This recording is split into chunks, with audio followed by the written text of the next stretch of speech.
castelo forte é o nosso Deus. Meus irmãos, boa noite, graça e paz. Quero convidar os irmãos para abrirmos, então, na carta do apóstolo Paulo aos Filipenses, capítulo 4, nós faremos a leitura dos versos 10 a 20. Carta do apóstolo Paulo aos Filipenses, capítulo 4, a partir do verso 10.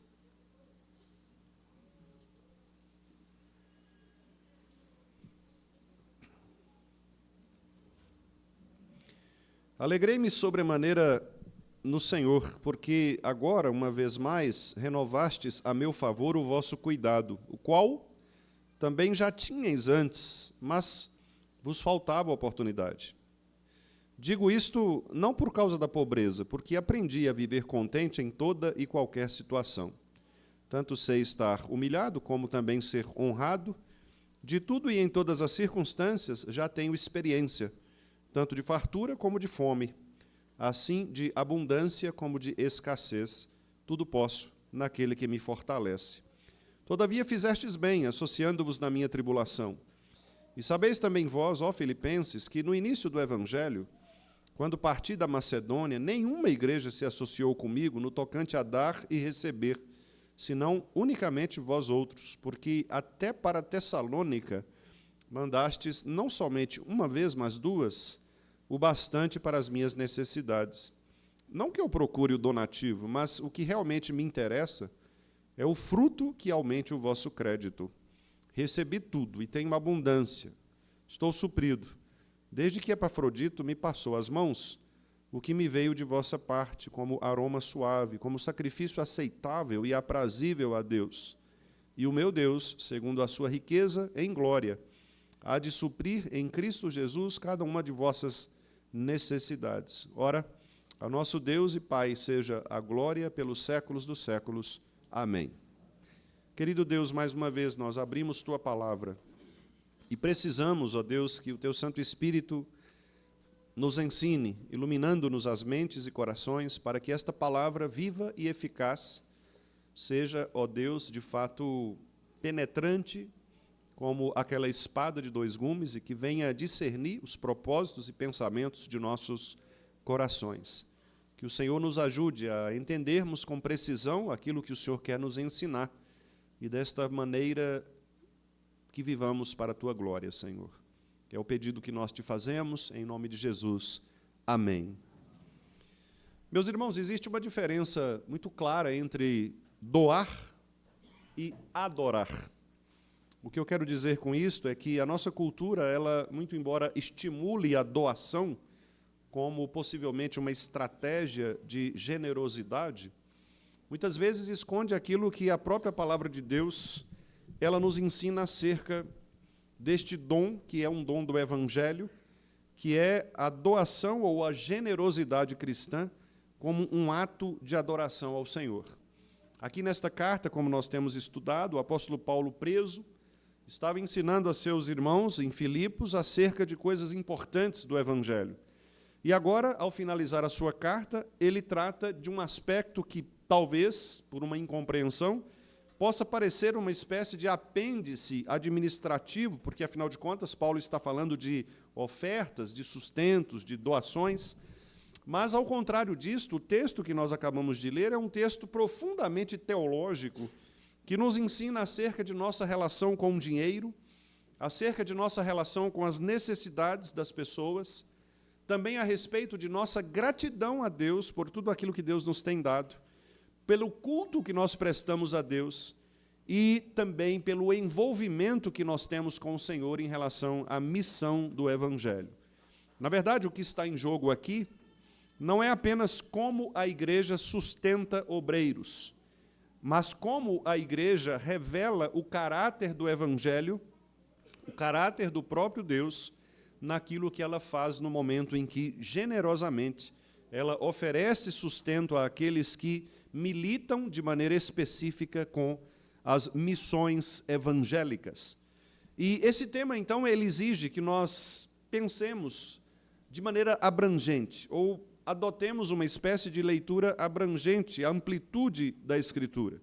Porque, por exemplo, na carta de Paulo aos Coríntios, em sua segunda carta, nos capítulos 8 e 9, o apóstolo Paulo vai descrever a contribuição que a igreja faz para com aqueles que militam no Evangelho como graça. Isso está em 2 Coríntios 8, 1. Também Paulo vai dizer, um pouco mais à frente, no versículo 8, da segunda carta aos Coríntios, que as doações ou as ofertas que a igreja faz para aqueles que são seus missionários é também uma prova de amor. Ainda em 2 Coríntios, no capítulo 9, Paulo diz que estas misericórdias ou a generosidade cristã aparece como um serviço a Deus que produz ações de graças ao próprio Deus. Quando voltamos um pouco na origem da igreja primitiva, em Atos dos Apóstolos, capítulos 2 e 4, especificamente, nós vemos ali a partilha dos bens e uma vida de generosidade na igreja de Cristo como um sinal da verdadeira comunhão. Eles partiam os seus bens, eles se alimentavam de casa em casa, eles eram generosos uns com os outros, de modo que nada faltasse a alguém. Em Hebreus, no capítulo 13, lá no versículo 16, no finalzinho da epístola, a Escritura também chama a beneficência ou a generosidade de sacrifícios agradáveis a Deus. Repare que, então, nós temos um ensino amplo das Escrituras acerca do que significa doar, o que significa generosamente contribuir com a expansão do Evangelho de Cristo, demonstrando que, ao invés de ser uma transferência de recursos, o que nós estamos, na verdade, fazendo é agindo em benefício do reino de Deus para que ele se expanda de maneira consistente e constante. A generosidade aparece no texto, irmãos, como uma expressão de um cuidado renovado da igreja por aqueles a quem o Senhor ama. No versículo 10, Paulo diz: alegrei-me sobremaneira no Senhor, porque agora, uma vez mais, renovastes a meu favor o vosso cuidado. Paulo aqui, ele agradece sem bajulações. Ele não está preocupado aqui em celebrar ou idolatrar o presente propriamente em si que ele recebeu. Ele aqui reconhece de maneira muito clara, precisa, o gesto amoroso daqueles irmãos, generoso daqueles irmãos, que inclusive não estavam preocupados em transformar esta oferta em algum tipo de moeda de troca espiritual. Observem o detalhe do texto. Paulo, ele interpreta a oferta destes irmãos, direcionada a ele, como expressão de cuidado e também de oportunidade. Paulo não recebe esta oferta como uma dívida que ele agora adquire em relação aos irmãos. E aqui a gente percebe um princípio pastoral muito claro do Evangelho. O Evangelho, ele nos transforma em pessoas generosas que, de fato, distribuem os bens para que o próprio reino de Deus seja engrandecido. Como eu disse aos irmãos, Paulo não está aqui fazendo algum tipo de bajulação, mas ele está reconhecendo a bênção de Deus na vida destes irmãos que generosamente contribuíram com o seu ministério. E ele acrescenta esta expressão: vos faltava oportunidade. Aqui Paulo está sendo, podemos dizer, delicado, porque ele protege o coração daqueles irmãos de Filipos, porque existe uma ética pastoral aqui. A ética pastoral é a seguinte: quando nós lidamos com recursos, com sustento ministerial, pastoral, nós lidamos também com consciência.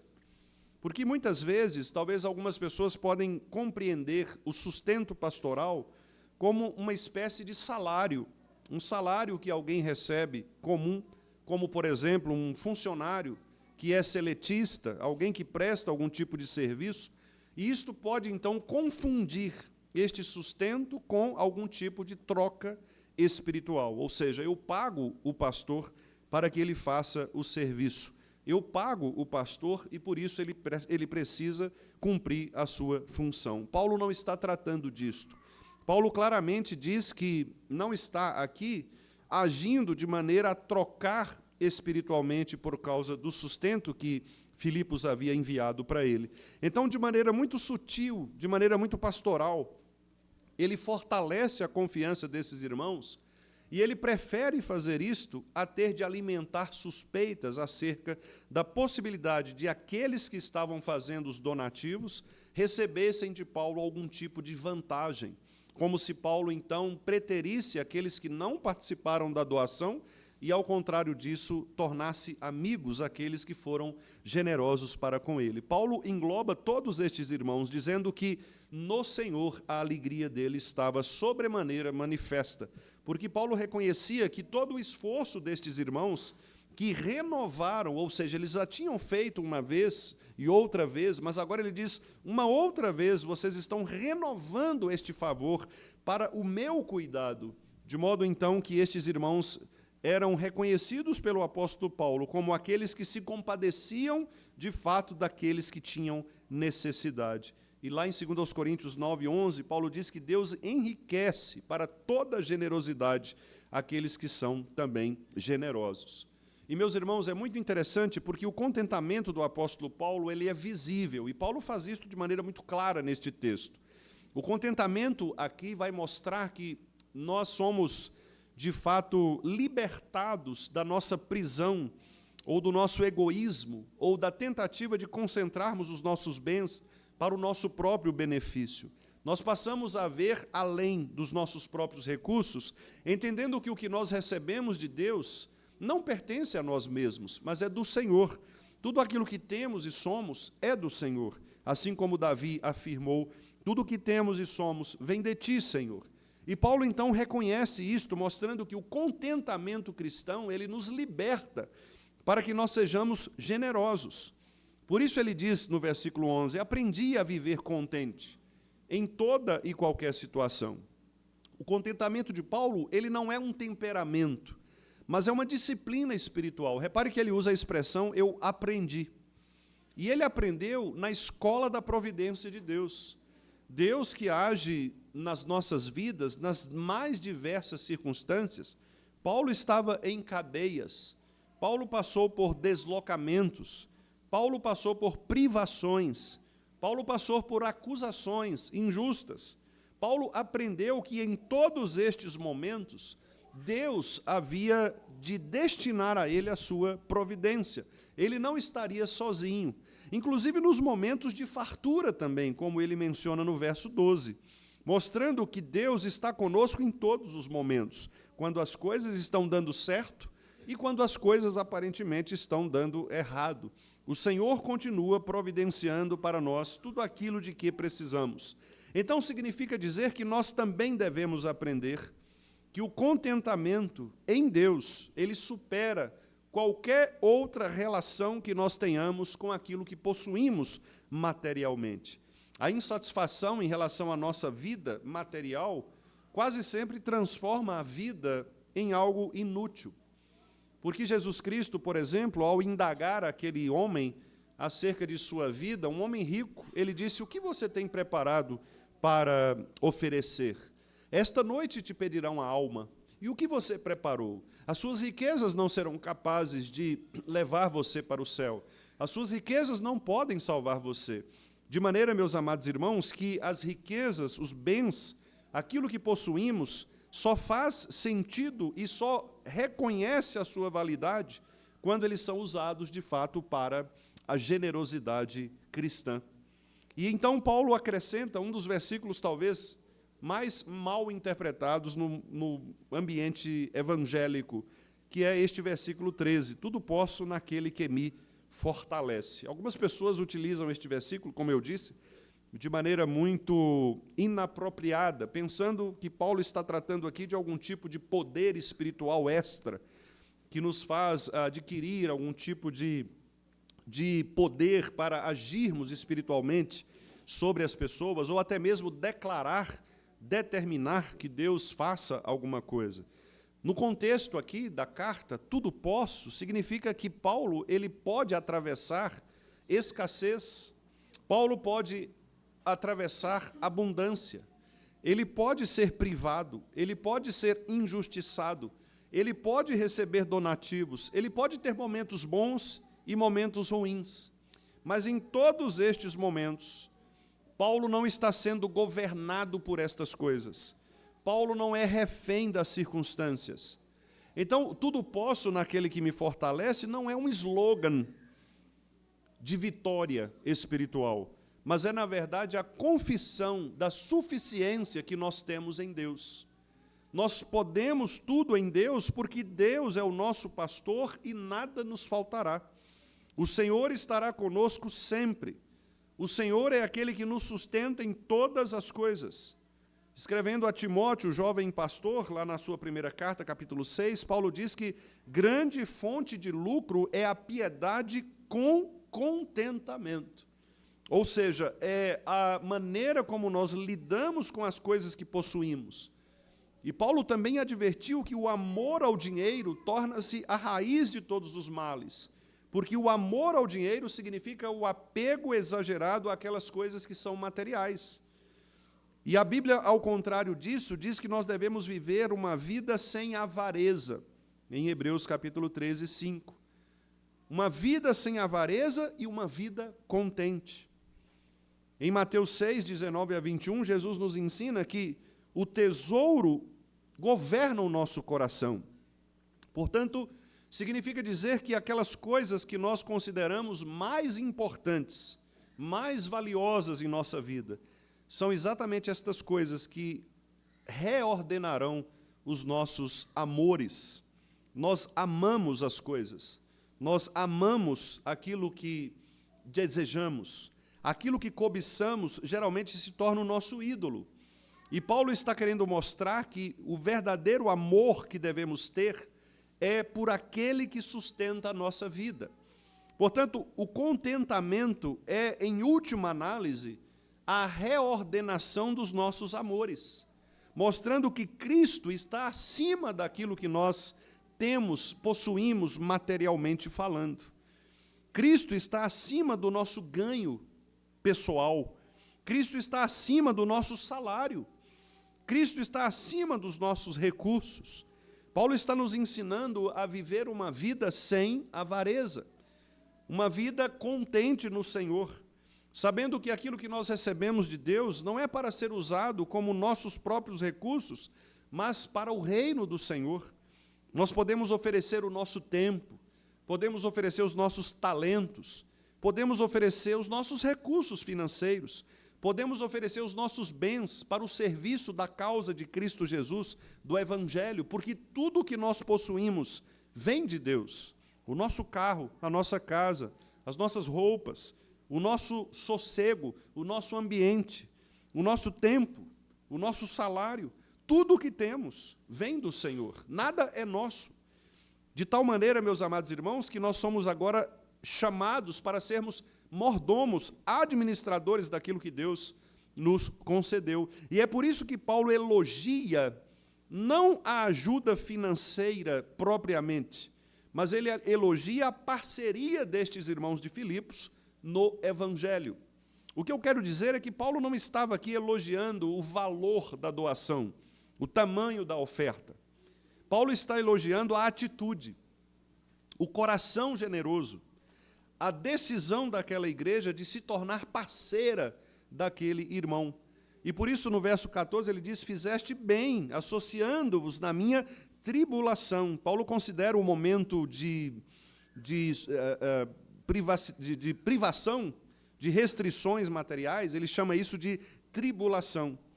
E ele ainda diz que nenhuma igreja se associou com ele quanto a esta questão, a não ser a igreja de Filipos. Aqui aparece aquilo que nós poderíamos chamar de a lógica da comunhão cristã, que é exatamente esta associação. É a associação no Evangelho. Eu tenho dito aos irmãos que nós confundimos muitas vezes o termo comunhão com o termo confraternização. As confraternizações, elas são comuns e boas e devem acontecer, mas confraternizações nós fazemos com quaisquer pessoas. Nós podemos fazer com os nossos colegas de faculdade, com os nossos amigos do trabalho. Nós podemos reunir pessoas e comer uma pizza com eles, participar de aniversários, ou mesmo fazer reuniões entre amigos, um churrasco em casa. Mas não é isto que é a comunhão cristã.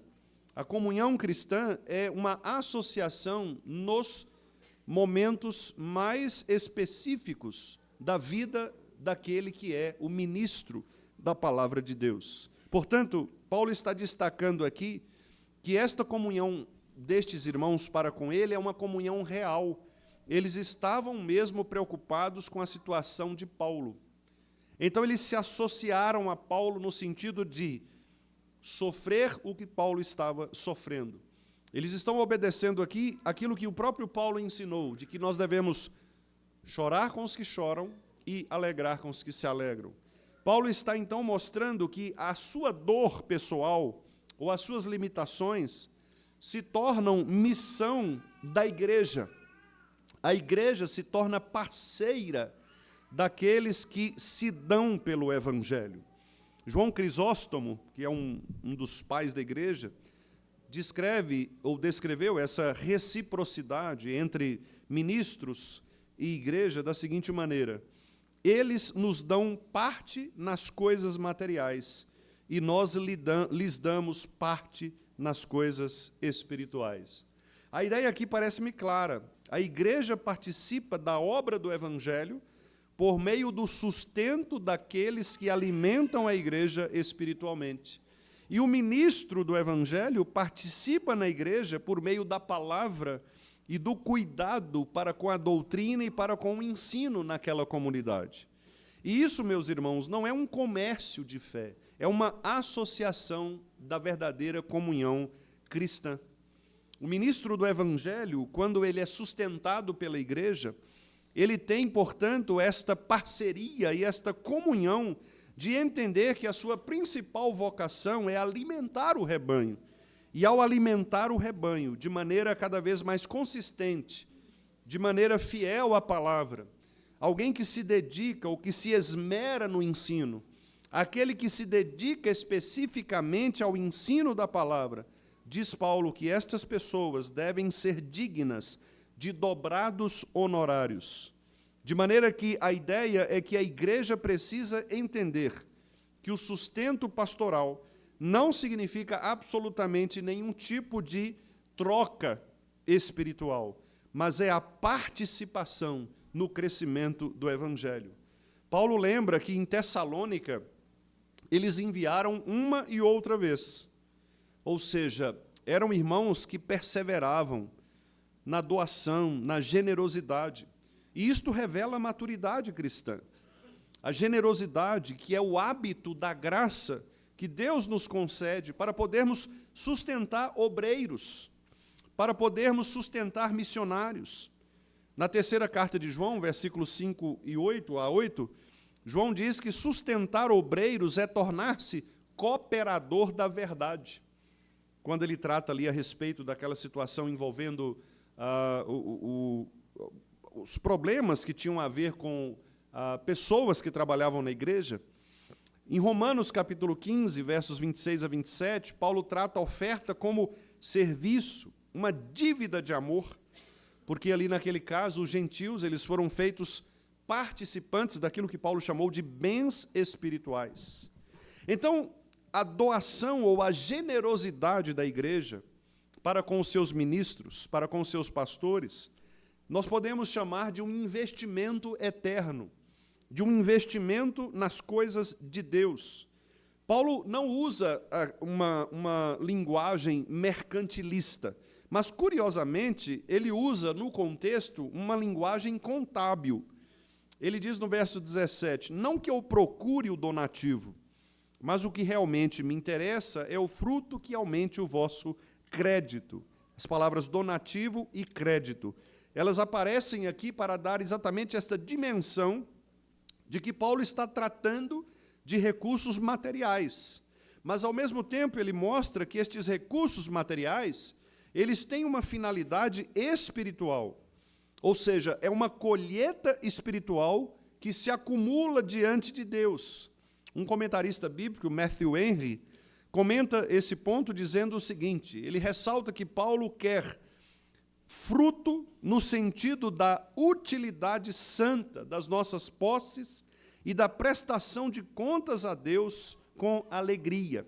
Ou seja, quando nós recebemos os nossos recursos e nós participamos da obra de Cristo, quando nós doamos os nossos recursos para a obra do Senhor, para que ministros do Evangelho sejam sustentados, para que missionários sejam dignamente sustentados nos seus campos, para a obra de evangelização, de missões, de expansão do Evangelho, nós estamos, na verdade, devolvendo a Deus, de maneira utilmente santa, e, de certa forma, prestando contas a Deus com alegria, daquilo que nós fazemos por causa do que nós recebemos da parte do Senhor.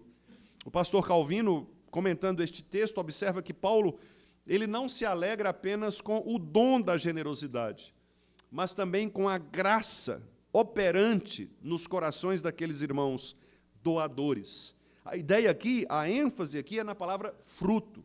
E nós sabemos que a palavra fruto na Bíblia ela está muito associada exatamente a estes resultados de uma vida transformada pelo Espírito Santo. Não à toa, nós chamamos estas virtudes de fruto do Espírito.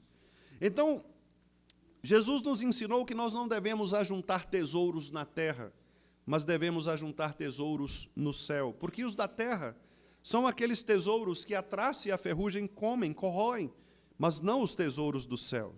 Escrevendo a primeira carta a Timóteo, Paulo diz que nós devemos entesourar para nós mesmos sólido fundamento para o Senhor, para o futuro. Deus, meus irmãos, supre todas as necessidades daqueles que são generosos, e Ele multiplica os frutos de nossa justiça. Por isso, as ofertas que são dadas aos ministros do Evangelho e a obra de evangelização, Paulo chama estas ofertas de sacrifício agradável a Deus, no verso 18. Aroma suave, sacrifício aceitável e aprazível a Deus. Agora, Paulo, podemos dizer, ele eleva a linguagem. Ele sai de uma linguagem contábil ou mercadológica para uma linguagem estritamente sacrificial, ou podemos dizer, a linguagem do templo, a linguagem da igreja.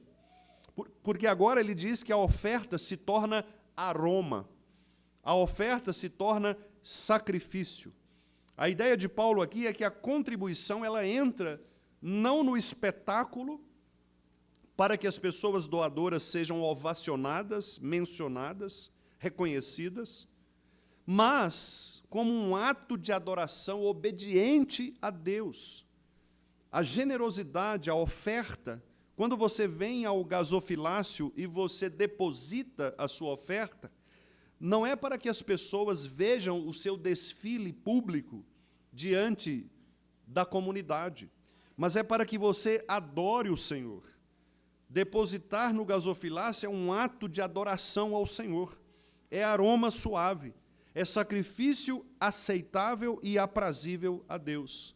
O ponto pastoral do apóstolo Paulo aqui é que dar o dízimo e a oferta não é pagar uma conta. Não existe dívida em relação a dízimos e ofertas. Os dízimos e as ofertas é a adoração que nós prestamos a Deus com o nosso bolso. É confessar com a nossa carteira, com a nossa conta bancária, aquilo que nós cantamos com os lábios. Portanto, Paulo chama de aroma agradável. E é uma linguagem bastante sacrificial. Paulo ele usa esta ideia do sacrifício para mostrar que Cristo mesmo ele se ofereceu como oferta, sacrifício em aroma suave. Este texto está lá em Efésios, capítulo 5, verso 2. Eu vou fazer questão de ler o texto integralmente. Diz assim... Paulo diz no versículo 1 do capítulo 5 de Efésios: sede, pois, imitadores de Deus como filhos amados, e andai em amor, como também Cristo nos amou, repare, e se entregou a si mesmo por nós, como oferta e sacrifício a Deus em aroma suave. Então é muito curioso que Paulo utilize estas mesmas palavras para falar acerca das doações que ele recebeu por parte da igreja. Porque o que Paulo está querendo dizer aqui é que esta relação entre Cristo e a oferta agradável em aroma suave ela é o padrão da vida cristã. De maneira que a nossa generosidade, ela precisa estar relacionada ao que o próprio Cristo fez por nós. Em outras palavras, é como se Paulo estivesse perguntando: qual é o tamanho, qual é o valor da obra de Cristo para a sua vida? O quanto você valoriza a obra de Cristo? A partir desta resposta, você agora seria levado a pensar, portanto, com quanto eu devo contribuir para a obra de Cristo, considerando o valor daquilo que ele fez por mim. Então, Paulo nos coloca diante de uma relação bastante profunda, para que a gente pense que, na verdade, nós nunca estaremos no patamar exigido por Deus daquilo que nós oferecemos ao Senhor. Às vezes, meus irmãos, eu fico triste, porque algumas pessoas, elas fazem contas dos seus dízimos, inclusive dos centavos, né? Dos centavos. E alguns ficam preocupados em dizer: será que eu dou o dízimo do líquido? Será que eu dou o dízimo do bruto? Irmãos, estas questões são absolutamente irrelevantes. Irrelevantes. O que Deus quer é que o seu coração seja generoso. Generoso. O que Deus quer é que você seja obediente na generosidade. Lembra da viúva pobre? Ela deu tudo o que tinha, mas a oferta dela foi muito maior do que outras ofertas de pessoas ricas, abastadas, porque ela fez com o coração generoso. E Paulo mostra que aqueles que pensam assim, que agem desta maneira, eles recebem de Deus, meus irmãos, a provisão contínua para as suas vidas. Verso 19, ele diz: e o meu Deus há de suprir em Cristo Jesus cada uma de vossas necessidades. Esse versículo é precioso, às vezes perigoso também. Ele é precioso pela promessa, e às vezes perigoso porque, se ele for isolado de contexto, ele pode se transformar numa daquelas fórmulas mágicas de teologia da prosperidade, não é? Como se o crente nunca pudesse passar por algum tipo de privação. Repare que Paulo aqui não está prometendo luxo, uma vida fácil, uma vida abastada, mas Paulo está prometendo o suprimento de nossas necessidades. E diz ele que Deus o faz segundo a riqueza em glória, isto é, segundo os recursos inesgotáveis de Deus. Deus é dono de todo o ouro e de toda a prata. Nós aqui ficamos fazendo contas com centavos, mas Deus não faz contas com centavos, porque Deus é dono do ouro e da prata. A lógica é simples. Deus cuidará daqueles que, sincera e generosamente, participam da sua obra e aprendem a depender dele.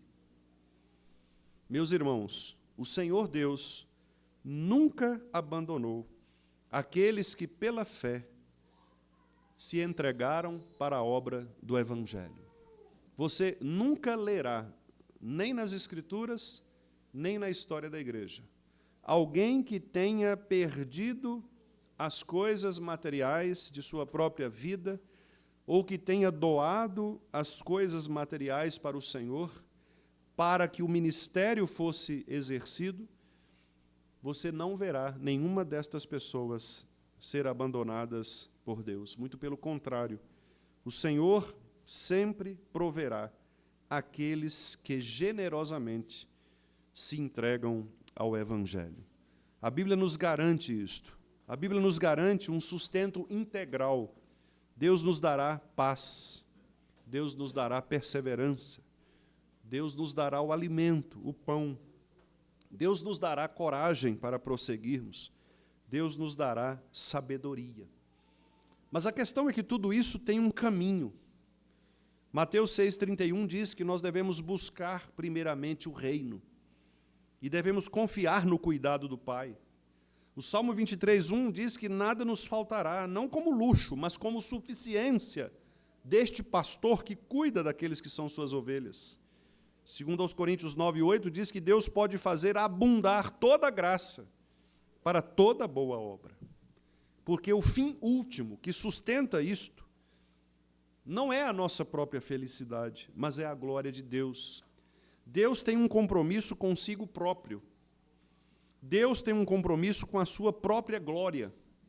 E Ele não permitirá, nem mesmo que os nossos erros, que os nossos pecados, manchem a glória do seu nome. E é por isso que no verso 20, Paulo diz, ora, a nosso Deus e Pai seja a glória pelos séculos dos séculos. Ou seja, aqui está, podemos dizer, o cume do texto. Porque, de fato, tudo converge para a glória de Deus. A generosidade não termina em nós. Não termina no obreiro que recebe generosamente. Não se concentra no orçamento de uma igreja. Não tem a ver com o projeto de uma igreja. Mas ela termina sempre em Deus.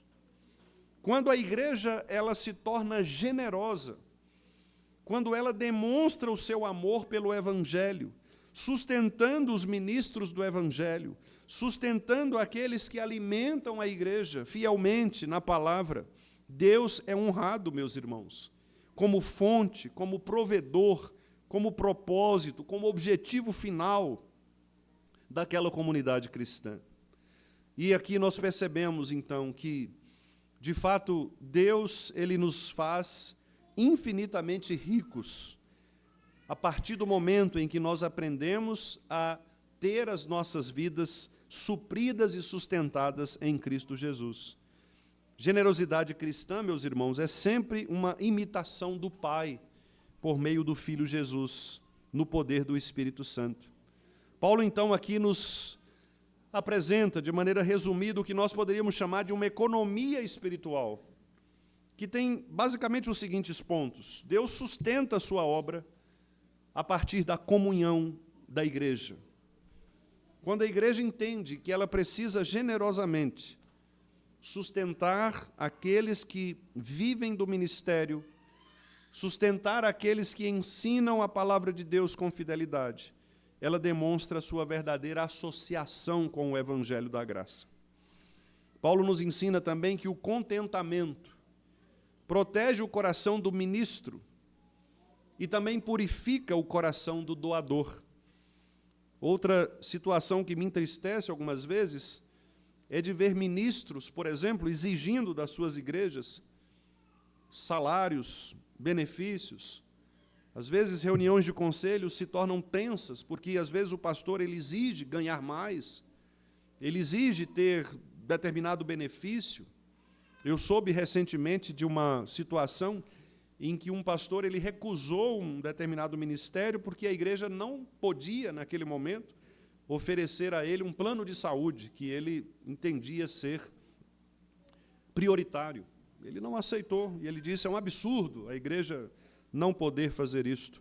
Pastores que exigem salários, que exigem aumentos, pastores que querem vantagens, benefícios.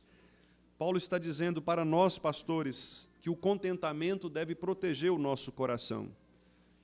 Nós devemos nos contentar com aquilo que a igreja pode nos oferecer. Ao mesmo tempo que a igreja deve ser generosa, nós, ministros, também devemos contentar com aquilo que generosamente a igreja nos oferece. A oferta aqui é vista como uma parceira missionária, como eu já destaquei. A doação, ela produz um fruto eterno na vida do doador. Você que doa, você que oferece com generosidade, você recebe no seu próprio coração, pelo Espírito Santo, um fruto de alegria e de contentamento. Deus purifica o seu coração quando você é capaz de ajudar aqueles que de fato dependem da sua ajuda. A gente percebe que Paulo também afirma que Deus supre as necessidades sempre segundo as suas riquezas. Eu quero então concluir, queridos irmãos, com a seguinte questão. Uma igreja madura, ela não pergunta coisas do tipo assim: quanto nós devemos dar? Qual o valor que nós devemos doar? Mas uma igreja madura, segundo Paulo, pergunta o seguinte: O que Deus está revelando de si mesmo a nós quando somos generosos? Não é uma questão de valor, percebe? De tamanho da doação, de cifras. É o coração. É o coração. Não é porque é R$10 ou R$1.000, é o coração. Há quem doe R$1.000, mas cujo coração está preso a estas coisas. Há quem doe R$50 e generosamente entrega ao Senhor aquela oferta. Não é uma questão de valor no sentido monetário, mas é uma questão de valor no sentido espiritual. Portanto, eu quero trazer algumas implicações aqui, pastorais. Primeiramente, para a nossa igreja. Dizer aos irmãos que sustentar a obra do Evangelho é vocação comunitária do Senhor. Ou seja, quem ama o Evangelho de Cristo, ama também os meios pelos quais Deus espalha esse Evangelho. Portanto, a igreja que é generosa, ela sustenta os seus ministros de maneira digna, de maneira adequada. Ela se preocupa com este bem-estar do ministro, dos seus missionários, que ela também apoia, exatamente pensando no fato de que ela está associada a esta expansão do Evangelho. Quero também aplicar, talvez, para aqueles que pecaminosamente fazem doações por vaidade, às vezes porque querem mostrar as suas doações. O Senhor Jesus Cristo advertiu que aqueles que dessem esmola jamais fosse ao público e mostrasse, mas que, se você der com a mão direita, esconda, para que ninguém veja, seja algo velado. Portanto, aquele que oferece por vaidade, não por generosidade, está pecando contra o Senhor. E Paulo mostra aqui que toda generosidade deve visar a glória de Deus e somente a glória de Deus. Se qualquer oferta de sua parte termine em aplausos humanos, eu creio que esta oferta perdeu o seu alvo. O culto verdadeiro aqui, meus queridos irmãos, é o culto a Deus. Nós devolvemos a Deus o crédito daquilo que nós recebemos. Também para os meus irmãos parceiros de ministério, presbíteros, diáconos, nós precisamos pensar, irmãos queridos, que liderar com integridade financeira é parte do pastoreio. Alguns irmãos comentaram comigo hoje a respeito de uma situação em que um determinado pastor, ele próprio resolveu administrar as finanças da igreja. E quando alguém o questionou sobre demonstrar as contas, não é? Fazer uma transparência, né? Ele disse, não, depois você me manda lá no WhatsApp que eu te mando o relatório. Né? Quer dizer, isso é, no mínimo, imprudência, não é? Para não dizer outras coisas, no mínimo, imprudência, porque Paulo está sendo transparente aqui com a igreja. Paulo está abrindo o seu coração e dizendo, olha, eu recebi donativos. Ele não está escondendo isso. Ou seja, a igreja precisa desta transparência, dessa sobriedade. Quando o irmão presbítero, o Emerson, que é o nosso tesoureiro, vem aqui à frente, em alguns períodos do ano, sobretudo naquela assembleia, e ele apresenta aqui para os irmãos cada detalhe, ele não está fazendo isso simplesmente porque ele quer, digamos, limpar sua pele de qualquer suspeita. Mas ele está fazendo isto porque o conselho entende, ele próprio entende, nós entendemos, que isto faz parte da integridade financeira da igreja. E isso é parte do pastoreio. Os irmãos sabem onde cada um dos seus recursos está sendo aplicado. O irmão sabe exatamente como que a igreja tem atuado por meio dos seus dízimos, por meio das suas ofertas. Quero também aplicar aqui para famílias e também para indivíduos. Este talvez seja um dos desafios mais culturais que nós temos aqui, que é a questão do contentamento. Nós vivemos numa época de consumismos, de materialismos. Nós abrimos quaisquer aplicativos de compras, né? E você rapidamente enche o seu carrinho ali com diversos produtos, né? Porque você quer ter aqueles produtos, alguns com livros, outros com maquiagens, outros com coisas de casa. Enfim, todos nós temos os nossos desejos. E não é pecado ter os desejos, e inclusive adquirir aquilo que nós podemos adquirir. Mas a palavra de Paulo também é uma palavra de contentamento. Porque quando você está contente, você percebe que Deus está sustentando você, mesmo nas coisas que nós consideramos poucas naquele momento específico de nossa vida. Mas nós aprendemos a dar graças a Deus pelo que temos. Nós aprendemos a viver sem murmurações. E nós aprendemos a estar contentes em toda e qualquer situação. E, finalmente, irmãos, eu quero também aplicar para todos nós que adoramos o Senhor no culto. Lembrando que a oferta, ela é uma adoração. Ou seja, ofertas não são um intervalo, um parêntese no culto. São parte do culto. Ou seja, quando os irmãos vêm até a frente e depositam no gasofilácio, ou hoje, não é, de uma maneira mais moderna, fazem o Pix de transferência ali para a conta, os irmãos estão, na verdade, tornando o aroma suave, a sua oferta, um aroma suave, subindo ao Senhor, como de fato deve ser para o Senhor.